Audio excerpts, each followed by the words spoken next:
So on to transition metal catalysis now. We are getting close to the end of the course.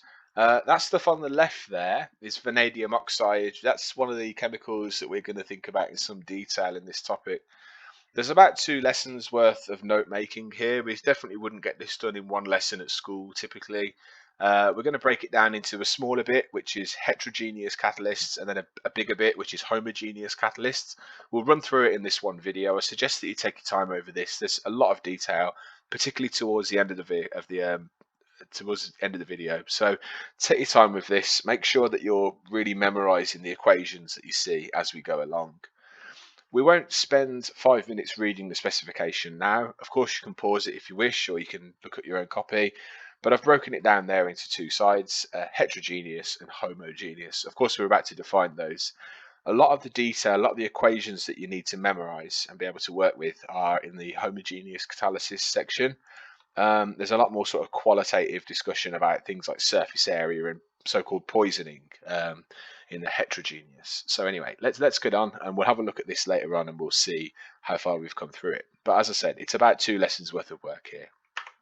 So it's all about oxidation state, as you've seen time and time again in this topic. The transition metals with their variable oxidation states, what we're going to see here are examples of how, especially in the homogeneous catalysis bit, which is towards the end of this video, how it's really important. In fact, it's indispensable for a property as a property that these materials must have to be good catalysts.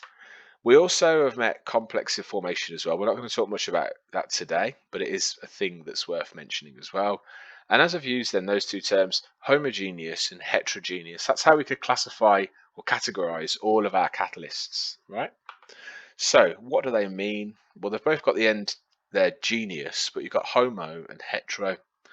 Well, hetero implies different. So heterogeneous here means that the catalyst and the reactants are in a different phase, i.e. a different state of matter. So the typical example there would be you've got like a solid catalyst and like gaseous reactants, different states of matter, heterogeneous. The example that you've already come across, we've got a few that you should already know actually, we'll see them in a minute, is that something like a catalytic converter in a car, where you've got these precious metals like rhodium catalyzing the breakdown of environmentally quite harmful substances like nitrogen monoxide or carbon monoxide before they're actually emitted out into the atmosphere. Homogeneous is the opposite of heterogeneous then. Homo suggests same, so that's same phase or same state of matter. So catalysts in the same state as the reactants. I wonder if you can think of an example, if I give you a bit of a hint from organic chemistry, where you've come across that. Well, spoiler alert, here it is. Okay, it's obviously not transition metal related, but chlorine radicals decomposing ozone. We'll have a look at that as an example a little bit later when we get onto homogeneous catalysis. But yeah, that's an example there. So there, everything's in the gas phase. The catalytic species is in the same phase as the reactants. There's no like solid surface onto which stuff's going to arrive. Anyway, let's talk about surfaces a bit. Let's get onto heterogeneous catalysis.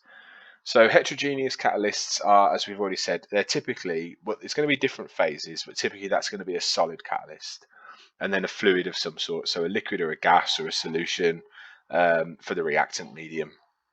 Examples? Well, you've met iron in the Haber process back at GCSE level, where you've got gaseous nitrogen, hydrogen reacting to make ammonia, and then actually that's reversible. So you could also say you've got a gaseous ammonia reactant reacting to make nitrogen, hydrogen. They're all in the gas phase, and we use a solid iron catalyst for that. It's actually iron and potassium hydroxide, but we never mentioned the KOH at school. Nickel in the hydrogenation of alkenes. I'd hope that 1 or 2 of you already had remembered that, but there's a polite reminder for you. You know about that. That's one of the conditions that you're supposed to know about. Nickel and hydrogen is used in the hydrogenation of alkenes. It's also used to reduce aromatic nitro groups down to aromatic. No, it's not. Sorry, that's tin and HCl. It's also used to reduce cyanide groups, nitriles, C triple bond N down to CH2 and H2. So the reduction of nitriles down to amines in organic chemistry. Some very precious metals, more expensive than gold per kilogram: platinum, palladium, and rhodium.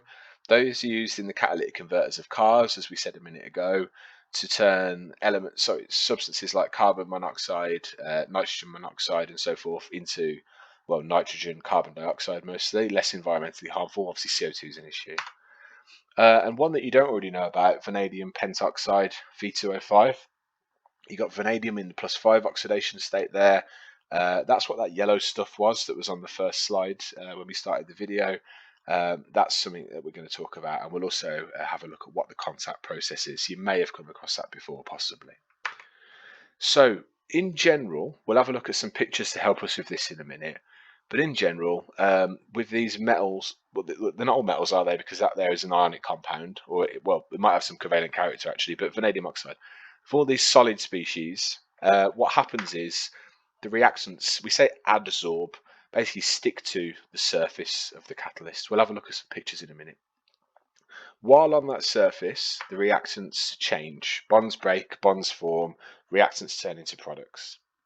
And what happens next is that those reactants have turned into products. We don't want those products just to stay there indefinitely, blocking up the catalyst. They actually desorb, meaning they pop back off. So in general, you've got on, change, off on the metal surface, or in the case of V2O5, the compound surface. So I've picked this example because I found some nice pictures for it, which do a lot of the talking for us here. Here we've got the hydrogenation of ethene by a nickel catalyst. So nickel and hydrogen, nickel's the catalyst, hydrogen's the reactant, converting an alkene into an alkane. And here we've got ethene to ethane. So let's have a look at what's going on here. You can see that you've got your gaseous reactants, and they're going to collide with this nickel surface, and they're going to actually stick to it. That will almost certainly be going through some sort of complex formation process. Those grey sticks, one to each atom, might be a little bit misleading, to be honest. The way that hydrogen acts as a ligand, now bearing in mind it doesn't have any lone pairs, so as far as we're concerned, the way that we've approached ligands, it couldn't act as a ligand. In fact, the correct answer to a past question that was on one of the slides in a previous video, if you worked all the way through, was hydrogen can't be the ligand. It was the correct answer for saying it can't be. It actually can be a ligand. It goes outside of the scope of our course. That single bond, it can actually itself form a coordinate bond. That sounds really weird. We're not going into it now. But anyway, however it happens, and this is where the A-level sort of level draws the line, we just say they just do adsorb. They stick to the surface of the metal. While there, bonds break and then new bonds form. So there's our chemical change. Bonds breaking, freeing up space in the outer shells of those atoms for bonds to form. That's where our chemical change has occurred. And then once we've got products, they desorb. Desorb meaning they leave again. If that ethane, this new product, stayed stuck to the surface of the metal, then it's blocking up the catalyst, and it's not really an effective catalyst because it's not available to keep doing this same process on repeats, and another ethene comes down. Just since it's on the picture, I found this nice set of pictures for us to use, but I better just observe the balanced equation is 1 ethene to 1 hydrogen. And here we've got 1 ethene and 2 hydrogens. However, correctly, only 2 H atoms have been used up.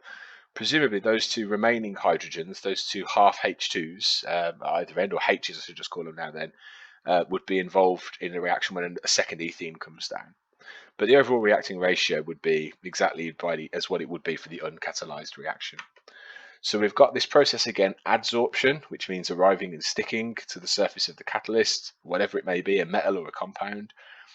Reactants turning into products, that involves bonds changing hands, doesn't it? Breaking and forming, atoms changing hands with bonds break and form, and then desorption. Just a quick note, if you ever go and read beyond A level, you might see the term chemisorption being used instead. Chemisorption versus physisorption. This isn't for us to worry about at A level, we just call it adsorption in general. Adsorption is just sticking to the surface. That could be done by physical means, sort of like intermolecular force or electrostatic type attraction, or it could be chemisorption, which is actually forming bonds between the substrate, that's like the ethene, and the metal surface. We're not interested in which one it is here. We're just aware that adsorption and desorption happen. But there are 2 types of adsorption, chemi or physi, depending on if bonds are formed or not. Anyway, let's keep moving on. So back to our example of the catalytic converter in a car. We're using some extremely precious metals here, rhodium, platinum, and palladium. They are very, very valuable metals because they're rare, but also they're incredibly useful. So they are very, very valuable, expensive. Cars are really commonplace, and any car that's been built in the last, well, more than 10 years now by a long way, by law in the UK, has to have a catalytic converter, and pretty well across the world. So catalytic converters are very common. yet the metals that go into them are incredibly precious. So to make good economy out of that, they're used in very, very small quantities. And so to increase the efficiency, the sort of, the efficiency, basically, the economic efficiency, as well as the actual reactants per unit of time efficiency, they're spread across a very high surface area support medium. So something like this honeycomb structure here could be used, or these metals might be drawn out into extremely thin wires. Then the wires kind of crisscross to make a mesh or a net of those metals, basically so that you've got as much surface area per unit of volume as you can possibly get. A real quick reminder about the absolute basics of surface area to volume ratio. I know you'll have done this in biology in about year 9, talking about elephants and mice cooling down at different rates or something like that. But here the idea that if this was a big lump of palladium, then the surface area, let's say we've got a gram of palladium there, just for argument's sake, then the surface area of that cube is a given value. It's pretty obvious, hopefully, that if we just cut that cube up into smaller pieces, then we're exposing surfaces that were once on the inside and therefore not available for anything to collide and sit onto the surface. They're now on the outside. So it's no surprise to us that when you dice up a large object into smaller pieces, the total volume remains the same, the total mass, the total number of atoms remains the same, but the surface area to mass or volume ratio increases. To get the most out of our expensive catalysts, we get them really fine. It doesn't mean chopping them up, it means having extremely thin layers of them coated onto some kind of ceramic surface, normally whatever we can stick them to, that's got a very high surface area. So that's how we improve their efficiency. Now, a little bit more about that. Now, poisoning. Poisoning is not just to do with toxicity and harm to living things. Here we're talking about the poisoning of a catalyst. And it's really an issue for heterogeneous catalysts, where we've got this surface that needs to be available for reactants to adsorb onto to get that ball rolling with the reaction happening and then desorption, which follows. What might poisoning be about if we're talking about poisoning a transition metal? Again, if you want to pause and think for just a minute, then go ahead, but don't take too long over it. Well, poisoning is all about basically blocking up the surface of the catalyst. So imagine this. Imagine if this was our nickel catalyst again in this diagram. There's some ethene and some hydrogen. Let's just imagine that, that's what it would be. There are a number of catalysts that would actually do that same reaction.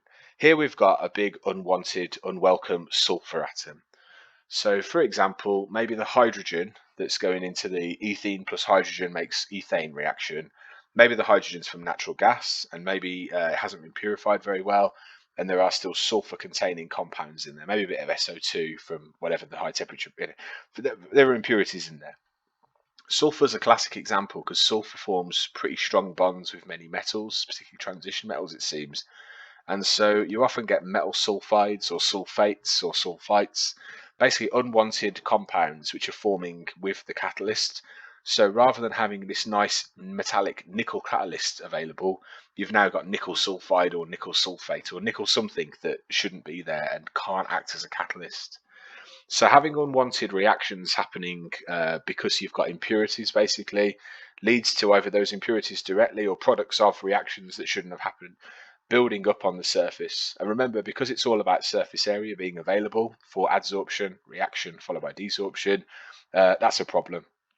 So the effective surface area decreases because now there's some of your surface that isn't available for reactants to adsorb onto because it's blocked or because it's chemically changed, i.e. it's no longer nickel, it's nickel something, or it's still nickel but it's got something very strongly adsorbed onto it that we didn't want to be there.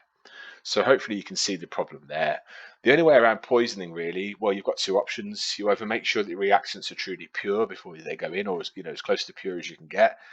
So you get rid of especially sulfur containing impurities, or you just have to change your catalyst regularly, which is expensive, and you still got the problem of having some poison catalysts that you somehow need to clean up.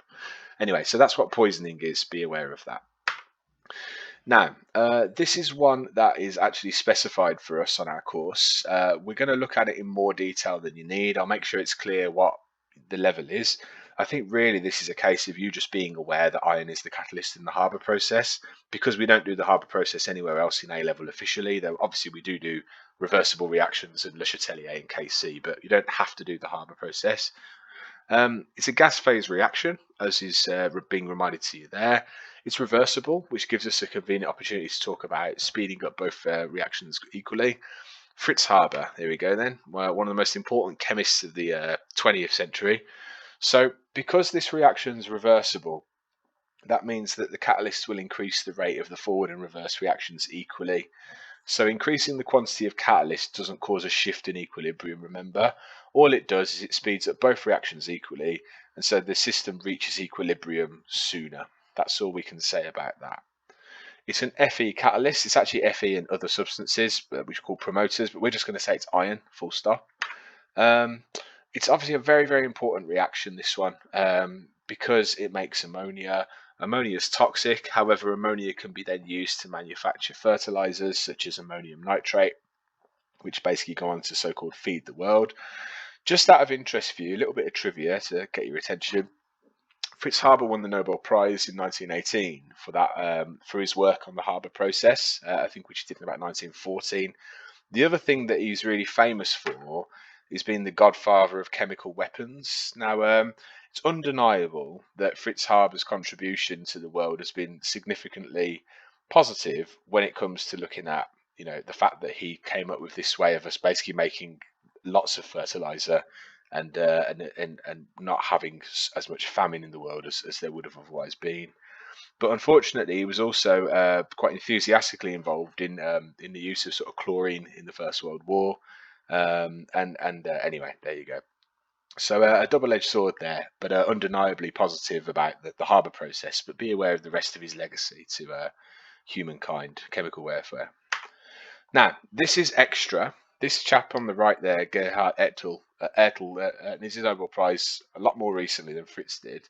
After all those years, Fritz Haber getting that Nobel Prize in 1918 for working out for developing the Haber process. It wasn't for another almost 100 years that somebody actually worked out how it works. So just be aware of that in science. Just because something's going on doesn't mean it's completely understood. Gerhard Ertel's a physicist by trade, apparently. It was probably the best thing to categorize him as discipline-wise. And it was him who worked out the sort of energy profile for how the Haber process works with an iron catalyst.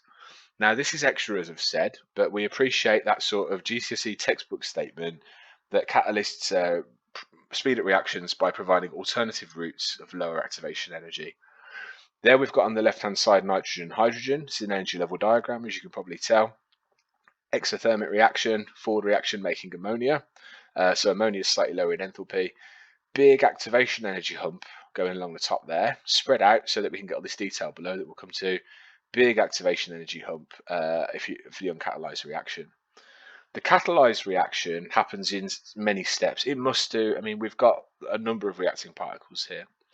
It's all about adsorption. So here's a state of matter, a state symbol that you don't see very often. Solid liquid gas, SLG. Here we've got adsorbed.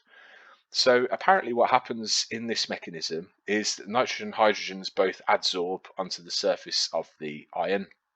And all the way down here, down in energy, that's a very, very stabilizing process then. The bonds break, so the nitrogens and the hydrogens dissociate, and basically you get atoms of N and H adsorbed onto the surface of the metal.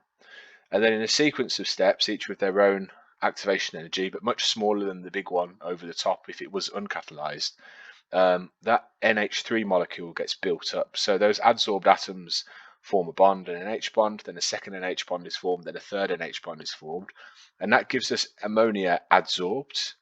And then that final step there, endothermic, is desorption. Now, you will not see this energy level diagram or anything much like it at all, I expect, in any A-level exam. But it's worth appreciating that there's a mechanism, like how this reaction happens. It happens in single steps, one bond at a time. Gaseous atoms adsorb onto the gaseous molecules adsorb onto the surface.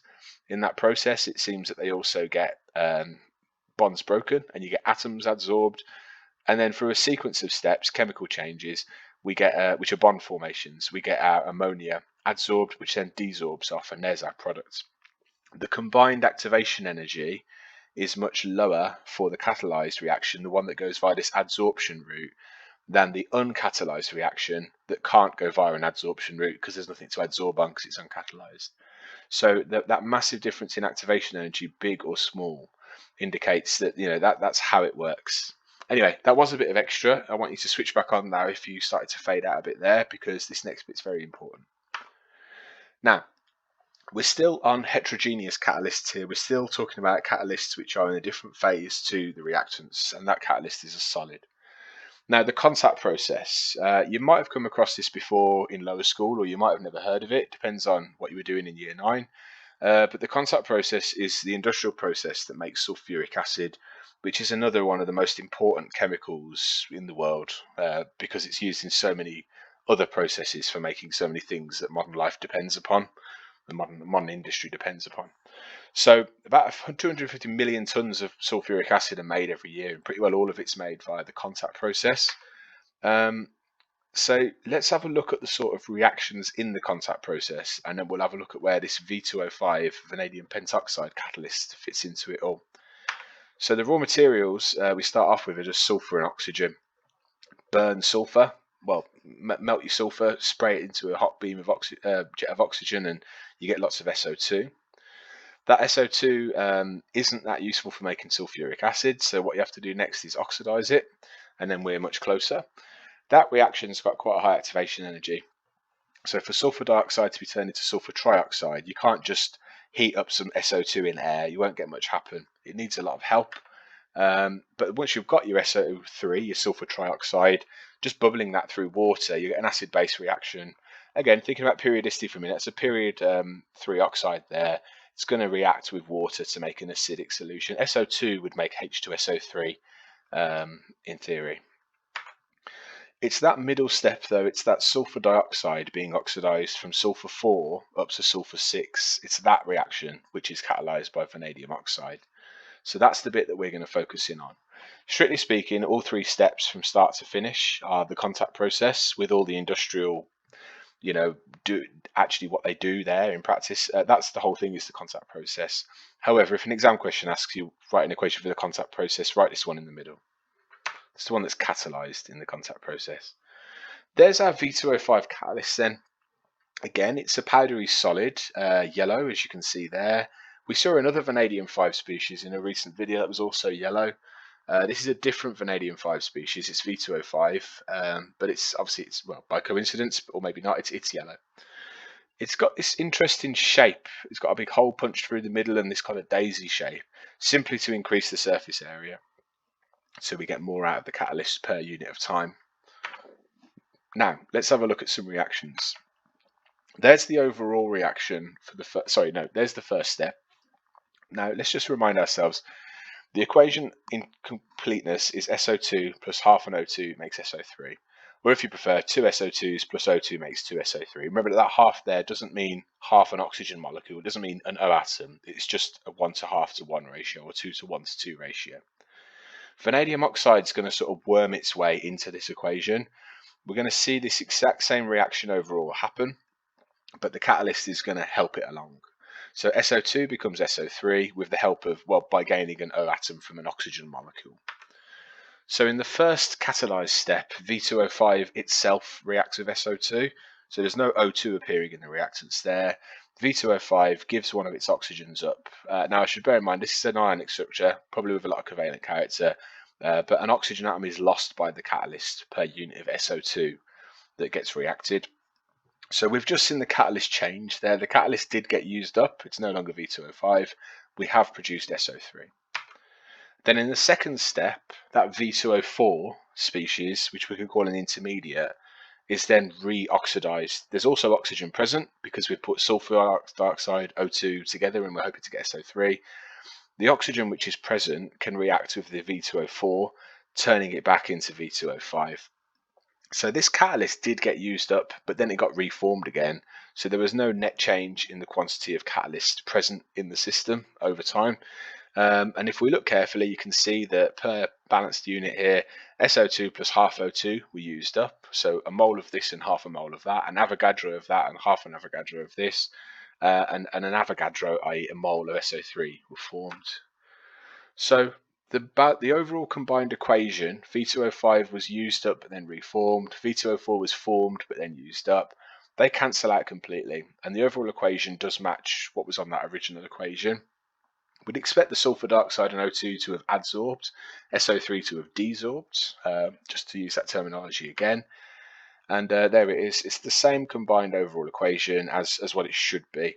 Because remember that a catalyst, while providing an alternative route, i.e. through these two equations, rather than direct combination of that plus that makes these, of lower activation energy, but the catalyst itself doesn't get used up. That's overall, though. Here you can see it did, but then it got replaced. Okay, so I've stressed that enough, that the catalyst actually did get chemically changed, but it was replaced after. That's all there is to say about vanadium pentoxide. You need to be aware of those reactions. Now we're going to look at a bit of a pattern when we look at a few more examples of it, and I'll remind you about V2O5. But that's where we draw the line for the first sort of installment in catalysis. There we've looked at heterogeneous catalysts. Everything on the left-hand side there has been covered. Obviously, you need to make sure that you're memorizing these equations and that you can explain clearly for yourself what poisoning is, why we'd ever bother with a support medium, what that important property is that transition metals have that makes them good catalysts, variable oxidation states. Be aware that iron's in the Haber process, but don't be put off by the energy level diagram I showed you. And you can see here, there's a bit more you can think about, just some common sense sort of explanations. So now we're going to move straight on to homogeneous catalysis. As I said, this would be a sort of second lesson's worth by the time we'd worked our way through it, if people were stopping to ask questions, if we were really in the class together. So homogeneous catalysts then. Well, as we said earlier, this is where the catalyst is in the same physical phase, like the same phase, same physical state as the reactants. So it can't be a solid then, because you couldn't have solid reactants because the particles won't be free to move, they won't be able to collide, there'll be no reaction. So it's never going to be solid that we're talking about here. It's going to be gaseous or dissolved. I've put solvated, i.e. dissolved, typically aqueous, but you know, in reality, in industry, it's not always water that's used as the catalyst. So, but it would be really here, to be honest, at A level. Now, again, you're going to forgive me a little bit, I hope. I'm going to use a few chemistry examples from outside of transition. Sorry, a few examples from outside of transition metal chemistry, mostly from organic then, just to sort of illustrate the idea here before we look at the specific transition metal examples in great detail. So there's a photocopy, a print screen from an exam question. The interesting thing to note here is that this reaction appears to be between two of these organic molecules, benzaldehyde, so aldehyde with a benzene ring, dimerizing, i.e. reacting to make that product there. But the rate equation, and I've said it above as well, shows Cn minus. Okay, obviously not a transition metal, fine, we've already said that. Cn minus. There's no Cn minus here. Now, we haven't got the mechanism. Presumably there would have to be Cn minus in the mechanism, but there's no addition of Cn minus there. I might expect a Cn to come on there or something like that, but there isn't.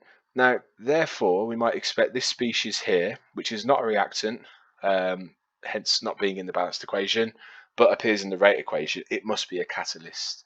I couldn't find a good transition metal example, which is why I settled for this organic chemistry reaction example. But yeah, there's a species that's not in the overall equation, but is in the rate equation. It's a catalyst. H plus would be the classic there if you've got acid catalyzed. Again, that's not transition metal though, so let's move on now. So just a reminder from earlier on where we looked at heterogeneous catalysts, we've got that sort of pattern there of catalyst gets turned into something and then turned back in the second step. You've seen this pattern before. Now, we'll talk about that in a second. It's redox here, so this is all about variable oxidation states being an option for transition metal compounds and species. So there you've got vanadium 5 turning into vanadium, hopefully you can see it, 4. So we've got a reduction and then we've got an oxidation, 5 down to 4, then 4 back up to 5. And therefore the species that the V2O5 reacted with, since it itself is getting reduced, that sulfur dioxide was the only candidate here. Couldn't have been the other reactant, the oxygen, because the sulfur dioxide's fate was to get oxidized. So when the V2O5 got reduced, the SO2 got oxidized. When the V2O4 gets oxidized, the oxygen gets reduced. Now you might say, hang on, where's the O gone? Well, it's one of those O's in V2O5 now. It's gone from oxidation state 0 to oxidation state -2. There we go. Now, just to confirm one thing as well, in case you were looking, we have here in this first equation got vanadium 5 going down to vanadium 4. That's one oxidation point down the scale. But then you've got sulfur 4 going up to sulfur 6. we've got two vanadiums here, right? So you've got two V's, each going from +5 to +4. So that's that's actually 2 electrons reduction. Two vanadium 5s become two vanadium 4s, and the sulfur goes up from 4 to 6. So it actually does balance. In general, now you're going to see exceptions to this, but this is a pattern I'm going to be quite keen to point out to you time and time again when we look through the next few examples. It's going to help you a lot. What we've got then is cat turning into what I'm going to call cat prime, or that cat apostrophe there. Read that as cat prime. So we've got catalyst turns into catalyst something when reactant turns into products, and then when the catalyst prime, like the intermediate, I could call it int for intermediate, turns back, you've got any other reaction taking place. It's always going to go over two steps. Okay, cat to cat prime, or we could say catalyst to intermediate. Then in the second step, intermediate to catalyst. If that's a reduction, then A to C will be an oxidation, or if cat to cat prime is an oxidation, then A to C will be a reduction. But you're always going to pair up the catalyst being oxidized or reduced with a reactant being reduced or oxidized, the other one. Because as you know, it's always redox, it's never red or ox-ox. So there's this kind of pairing up of redox change going on. It gets reduced, so something else gets oxidized. Let's just look at the examples and you'll see this pattern go. I just want to use that term formally in the notes then, intermediate. If the catalyst is being turned into something else, we call it an intermediate because that intermediate will then be turned back into the catalyst. So you'll hopefully forgive me for picking another example which isn't transition metal, but it's one that you've seen and it matches this cat prime pattern that I'm really keen for you to try and see from the outset rather than sort of realize at the end of the notes that, oh yeah, hang on a minute, it's useful to be primed for it. So how about this? You pause the video and you try and write just two equations, which are the two propagation steps for the decomposition of ozone by chlorine radicals. The overall reaction is ozone turns into oxygen and Cl dot somehow gets involved. Why don't you pause now? It's worth doing this exercise before we go on to the transition metal examples. And then I'm going to go through the answers right now. So the overall reaction is O3 makes O2, and to balance it, you've got, as you can see there. Now, Cl dot is a catalyst in this, which is why it doesn't appear in the overall equation. It would appear in the rate equation, but we're not going to look at that now. Cl dot comes about from homolytic fission of CCl bonds from CFCs and whatever else in the upper atmosphere, and basically they come about in the atmosphere from pollution. Now, in the two propagation steps for the breaking down of ozone to oxygen by chlorine radicals, we've got another intermediate, which is the chlorine oxide radical, the ClO dot. So in the first propagation step, Cl dot plus ozone makes ClO dot plus oxygen. Then in the second propagation step, ClO dot plus ozone makes Cl dot plus oxygen. The Cl dots cancel out. We've got one on the reactant, one on the product side. Likewise, the Clo dots cancel out. So the overall reaction that's happening there across two steps is two ozones makes three oxygens. But this alternative route of low activation energy is these two steps here, the two radical involved steps. So that pattern is there again. Catalyst to intermediate, and then in the second step, intermediate to catalyst. We're not going to look at the oxidation states and the redox in that. I don't want to. I don't know if I can. But there's that pattern. So bear that pattern in mind. And we are now actually going to get on to the transition metal stuff, but do that as a bit. Take that as a bit of revision as well. Now here we go then. First of two reactions that we need to have a really detailed knowledge of for this bit about homogeneous catalysts. Iron 2. Catalyzing the reaction between iodide and peroxydisulphate. Sometimes you'll see it called peroxydisulphate, but I did a bit of research and it's more correctly called peroxydisulphate. Now, you know the formula for iodide. You've got the formula for peroxydisulphate given to you on the slide there. So what I want you to do first is write two half equations, one for iodide becoming iodine, and one for this peroxydisulphate species there, turning into sulfate 6, which is just common sulfate. So, oops, sorry, I flashed it up too quick. So pause the video, write two half equations, then combine them to get an overall redox reaction, and then we'll have a look and make sure that you're doing this okay. And I really hope that you are by this point in the course. So here come the answers. So iodide's I minus, as we all know. Iodine is I2, as we all know. So iodide to iodine is an oxidation from -1 up to 0. Two iodides make an iodine and 2 electrons are released when that happens. Peroxydisulfate's a nice easy one, S2O8 2- to make sulfate SO4 2-. just breaking that OO peroxide bond there basically. Just by balancing charge, hopefully you can see that it must be 2 electrons on the left. Oxidation states, well, let's work backwards. That sulfur there must be sulfur 6 in sulfate. It's been reduced 2 electrons down the scale, so each sulfur has been given 1 electron. So it would follow, since there's a lot of symmetry in this molecule, in this ion, that those sulfurs were sulfur 5 originally. Right, let's go on. You can combine those half equations to get your overall ionic equation. And there it is. That's not too bad because it was 2 electrons in both half equations, so it's just a case of putting them together. And that reaction we'd expect to be quite slow unless it was catalyzed. Why would that reaction be slow? Why would that be? Well, when I look at that, I think, oh, right, negative charge. They're both negatively charged. The reactants have all got a negative charge. So collisions are going to be quite difficult. They will collide, but we'd expect even at quite high temperatures, as those reacting particles approach each other, because the electrostatic repulsion between like charged particles, they're going to slow each other down and repel. And so actually it's going to be quite difficult for 2 reacting particles to collide with sufficient energy that they beat the activation energy barrier and actually react. So uncatalyzed, this reaction is really, really slow because of the like charge repulsion. Now, how will the catalyst help then? Well, we're going to look at some more redox. We're going to get iron 2 worming its way into this equation. There's going to have to be an intermediate, so iron 2 is going to turn into something, and then that something will turn back into iron 2. So it's going to happen over 2 steps again, catalyst, cat prime to catalyst. But also just note that the catalytic species is positively charged. So rather than a repulsive attraction, so a repulsive force, we'll actually have an electrostatic attraction between reacting particles. So more information is on the board there. Take your time to sort of read it, take stock, pause as you need to. We're not really going to dwell on these electrode potentials. I just wanted to show them once just to illustrate like why this comes about. So iron 3 is the intermediate. So we've got iron 2, iron 3 as our sort of catalytic couple, I'm going to call it. Iron 2 can turn into iron 3 can turn into iron 2. The electrode potential, the electrode value for the iron 3, iron 2 reduction, or rather maybe better said here, the iron 2, iron 3 oxidation is 0.77 with those signs relative. So it's sitting in the middle. What that means is that iron 2 could reduce peroxydisulphate. And when that happens, peroxydisulphate turns into sulfate, iron 2 turns into iron 3. And then iron 3 can oxidize iodide, okay?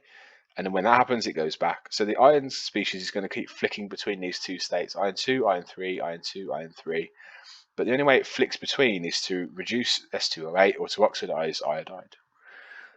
So I'm not going to spend time now looking at electrode calculations, but you could prove that E cell for iron 2 plus S2O8 and iron 3 for iodide are positive and anything else is negative. And say that those are the 2 reactions that could happen.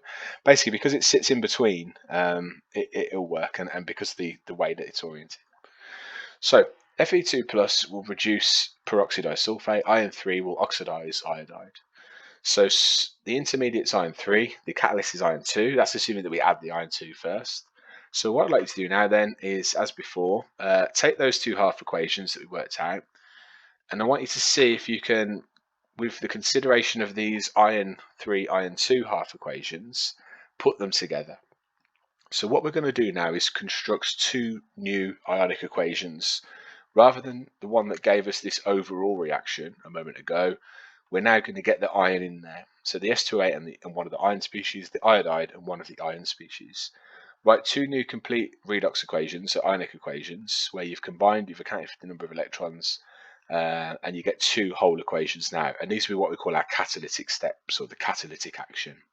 So pause the video, take your time to build 2 new equations up using the information on the slide. Right, okay, so hopefully you're ready for that. So, whoops, there's the instructions that I gave before I told you to pause. Hopefully we've got this then. So, if I take that pair there, bearing in mind that the E values gave it to us, but also I just told you to just learn it basically. Iron 2 will reduce S2O8, will oxidize, reduce even S2O8 2 minus down to SO4 2 minus. The iodide will get coupled with the iron 3. put those together and we get, for the top one there, that. So all I did there is to double the iron half equation because there's one electron and there's two electrons. And then the second equation, similar story, we get that. So these now are our two new equations for the catalyzed reaction.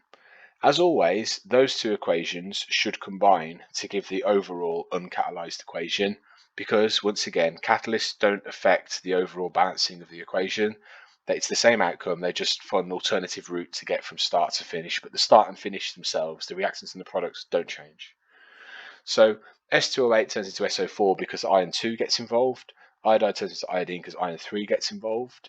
Across those two steps, catalyst to intermediate, intermediate back to catalyst, and then the iron 2 can just keep going back and back and back, and they just keep cycling basically. The catalyst been regenerated at the end of that second step, as I just said, so it's then available to react with another peroxydisulphate. Excuse me. There's that pattern again. Excuse me. As you can see, the idea of cat to cat prime or intermediate cat prime to cat, and it just keeps cycling round. If this was free radical substitution, we'd talk about this being able to go back into the first step in propagation. That's basically what this is, except it's not radicals, so we don't use the word propagation. Just to sort of make a case that this is definitely okay, if we combine those two combined steps. Now, bear in mind that each of these equations is the consequence of a combination of two half equations. So these two ionic equations we can also now combine. The two iron 3s that get churned out of the first reaction there will go straight into this reaction. So as long as I've got the same number of Fe3s coming in and out, a bit like we use electrons to balance here, if I balance it in terms of iron 3 here and combine, what we get is that. So take your time to look at that carefully. I've just taken the reactants for both equations and put them with the products for both equations, making sure that the number of iron 3s coming out is the same as the number that goes in, which here it was 2 and 2, so I didn't have to double one of the equations. They then cancel because they're catalysts, they shouldn't be there, and yep, sure enough, there we've got it. S2O8 2 minus plus 2 iodides makes 2 sulfates and an iodine. So that's good. That's good because for a start we've used a bit of sensible redox chemistry. We had two red ox equations rather than red and ox. We had the catalyst involved in each step, either as the catalyst itself, iron 2, or as the intermediate, iron 3. And when we put it all together and then put those together, yeah, it goes back full circle to what the original uncatalyzed balanced equation should have been, which basically just means we've definitely not made any dodgy mistakes.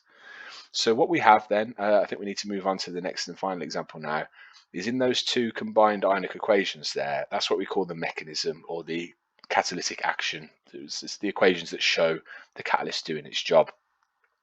As well as the fact that presumably these have lower activation energy, well, actually part and parcel with that, maybe the reason for having low activation energy is because these reacting species are now oppositely charged.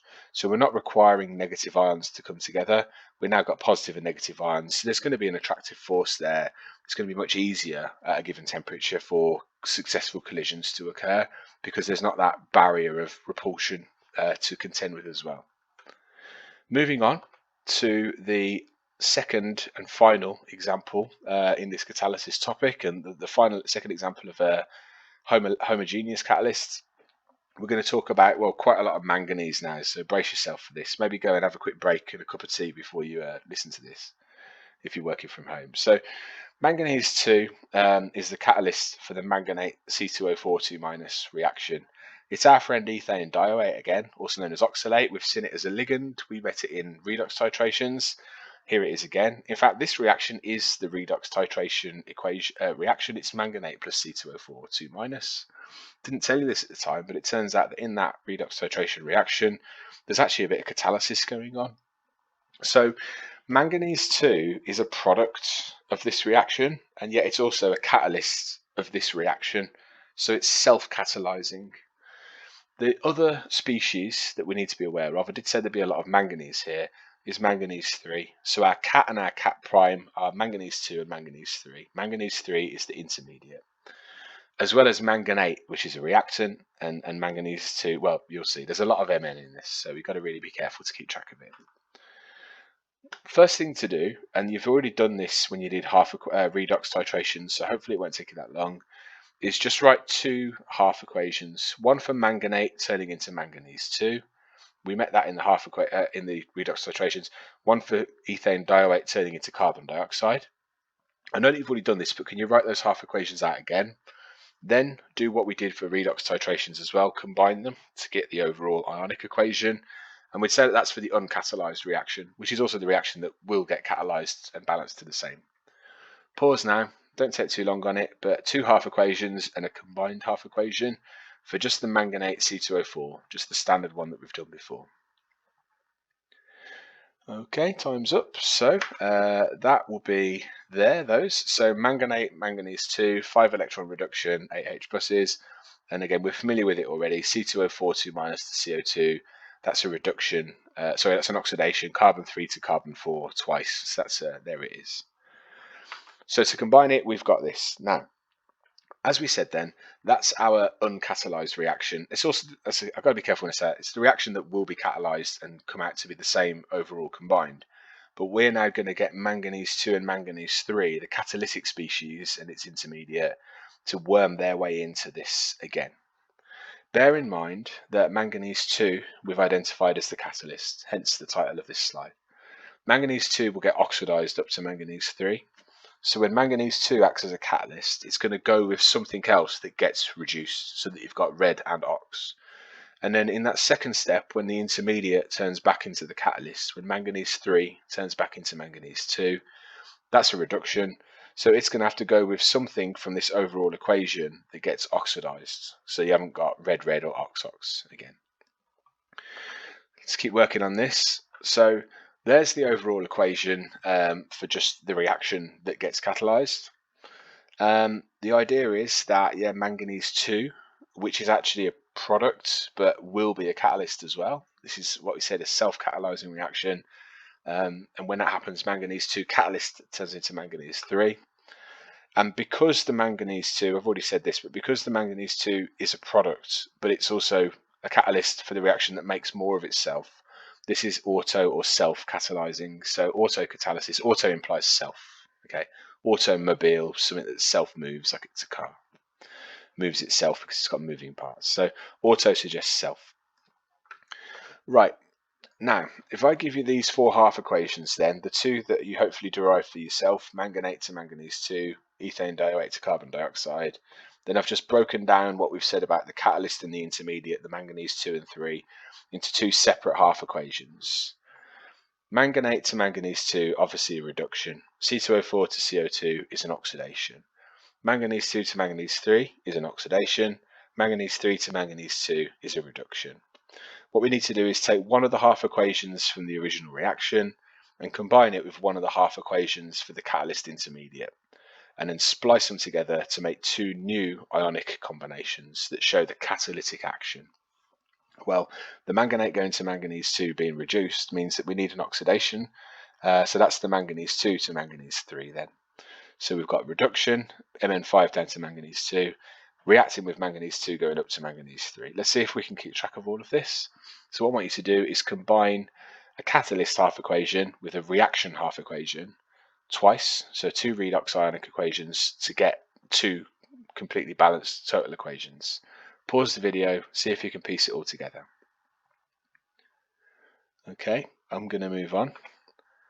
Oh, sorry, there are the instructions. So I should trust that you did. You pause the video and then you put them all together. So let's move on now and have a look at some answers. So selecting those 2 half equations, one from the reaction, one from the catalyst intermediate setup, an ox and a red we've got there, or a red and an ox even. Putting those together, you can see because of the 1 electron, 5 electron, I had to multiply this manganese 2, manganese 3 equation by 5, and that gives us this. Now, there's a problem with that. I wonder if you've already detected what the problem is with that equation. I've not made any mistakes in terms of copying formulae or balancing it in terms of electrons. The problem is that we've got manganese 2 appearing on both sides of the arrow. Can't have that. Even though it's true, the manganese 2 here is the catalytic manganese 2. The manganese 2 there is the product of the manganate being reduced. But this is self-catalyzing. This product is the catalyst for a future reaction that happens by this exact same step. I need to cancel out the common species. So that manganese 2 on the right gets cancelled. Those 5 there get bumped down to make 4. That now is a perfectly good equation. So you can see the complication here. You can see why I've left this one till last, because it's a bit messy. So that was something we had to consider, just because the product is the catalyst, so the product is a reactant in the overall process, if that makes any sense. Let's do the same for the other. So that's now okay. C2O42 minus being oxidized up to CO2. That's going to be complemented by the intermediate getting reduced back down to the catalyst. That's manganese 3 back down to manganese 2. 1 electron, 2 electron. So that's double the manganese 3, manganese 2 equation to get that reacting ratio. No need for anything to be cancelled out there. But you can see that these equations are getting pretty hairy now, pretty big to deal with. Let's take it a step further. There is something more to say about rate of reaction. We'll deal with that very last. But let's just try and put these two ionic equations together. So what we said before when we looked at the iron 2, iron 3 example was a bit like when you combine half equations, you have to make sure the electrons match. If I'm going to combine these two ionic equations, I need to make sure that a common species that's on either side of the arrow matches, and that's going to be the intermediate. So this manganese 3 that gets churned out is all going to get consumed in the next step. So my 5 manganese 3s, but here it's only 2, and that's just because of the way I balanced it with the electrons. But if I just scale it up slightly, so the manganese 3 intermediate is going to cancel out.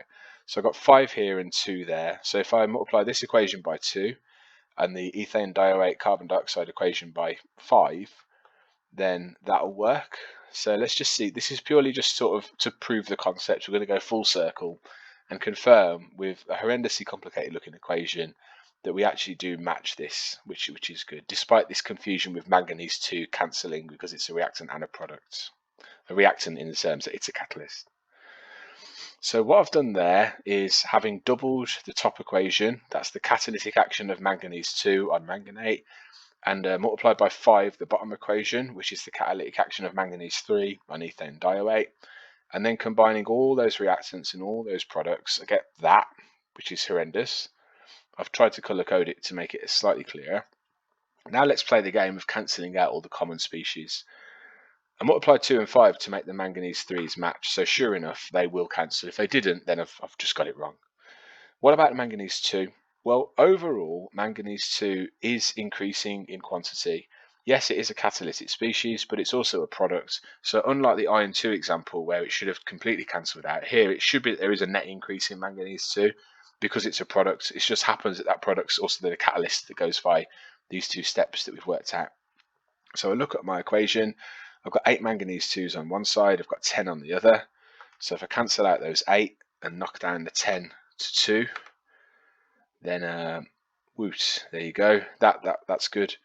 And actually, if you look carefully, the reacting ratio 2 to 16 to 5, 2, 8 and 10, there you've got 2, 8 and 10. It's all there, good. So that just confirms that this is correct, basically, that it all balances. But as I said before, what we've had here, like we did for iron 3, iron 2, and for V2O5, V2O4, is we worked out 2 new ionic equations by splicing the catalytic action half equations, redox, red or ox, with the original reaction, ox and red equations. Now, well done if you've survived that, and hopefully you can see what's going on. It's a very complicated example. To finish, something slightly more simple. Here we've got a rate over time changing. So this is concentration of manganate, which is a reactant, hence it's decreasing here over time. Now, manganate, that concentration could be tracked by colorimetry. So we looked at UV-vis spectroscopy before. It's purple, so we could look at that purple color fading, and we could use an actual colorimeter with absorbance. Since the catalyst's been oops, sorry, those notes weren't supposed to appear. So here we can track concentration by looking at the intensity of the purple colour, and we could use spectroscopy like colorimetry to do that. The gradient at the top there is really slow. That's because at the start there's repulsion between the reacting species. Okay, there is H plus around, but really the 2 redox species are negatively charged. Collisions between those 2 are inevitable at some point, so it's going to be a slow reaction to get started, simply because negative charge repulsion. If you were doing this reaction in the redox titration, what we'd actually do is heat up the reactant mixture to about 60 degrees C, just to get around this problem of it being really slow. But that's besides the point. As the reaction continues, the concentration of catalyst is increasing because, well, the reaction is progressing. One of those products is a catalyst, so it then speeds up the overall reaction by its own process. And that's why we see this steepening of the gradient here. However, it self-catalyzes, it gets faster and faster and faster. However, it doesn't drop off a cliff edge, it actually starts to slow down again, so the gradient starts to flatten. Why might it be, sorry, these notes haven't come up in a good order compared to what I'm saying. Why might it be that the reaction slows down at the end? At the end, there's more manganese 2 than there was at any point before it, because as the reaction continues, manganate continues to be turned into manganese 2, which is a catalyst, so speeds up the reaction. If you increase the concentration of the catalyst, it's going to speed up the reaction more and more and more. But that's actually not reflected here because it slows down. So why might that be? Well, I'll tell you, you need to listen carefully here. This bit doesn't appear on the slide, simply because even though there's a high concentration of catalyst, there's a very low concentration of manganate and C2O42- because they're being used up. So despite the fact that there's the most catalyst that there'll ever be present at the end of the reaction is actually very slow then, just because the reactants are so scarce, because they're running out. Concentrations are getting smaller and smaller and smaller and smaller. Probability of collisions getting less and less and less and less. And so eventually it's tending towards zero. It doesn't matter how much catalyst there is, there's no reactant left. So uncatalyzed, catalyzed, and increasingly quick because of increasing concentration of catalyst. But eventually you reach a point where it doesn't matter how much catalyst you've got, you're running out of reactants, and so probability of collisions goes right down. So a huge amount to take on board there in the manganate ethanedioate combination, not just because we've mentioned autocatalysis, but lying in with that is all this combination of half equations here. So take your time to practice those. Those are equations that you need to be able to do. I think the inefficient way is to just try and memorize them. I think much better off if you can work it out. So know the manganate to manganese 2 half equation, know the ethanedioate to CO2 half equation, be able to combine them, but then also know that it's manganese 2, manganese 3 catalytic species, and then be able to combine a manganese 2, manganese 3 with those half equations to make 2 new combinations. I think being able to work it out is better than just trying to memorize it, especially because of the cancelling out of the manganese 2. It gets messy, it's easy to get confused. So let's just quickly review the spec in case that's what we're waiting for. There it is. So the homogeneous catalysis, I'd say that's where most of the hard work lies, because there's equations to memorize or be able to work out. And you can see there that we've covered those details. Okay, so that brings us to the end of catalysis. That's almost an hour on the video as well. So I hope that you have spread this out over 2 lessons. Take your time, come back to it when you need to. And that's it for now.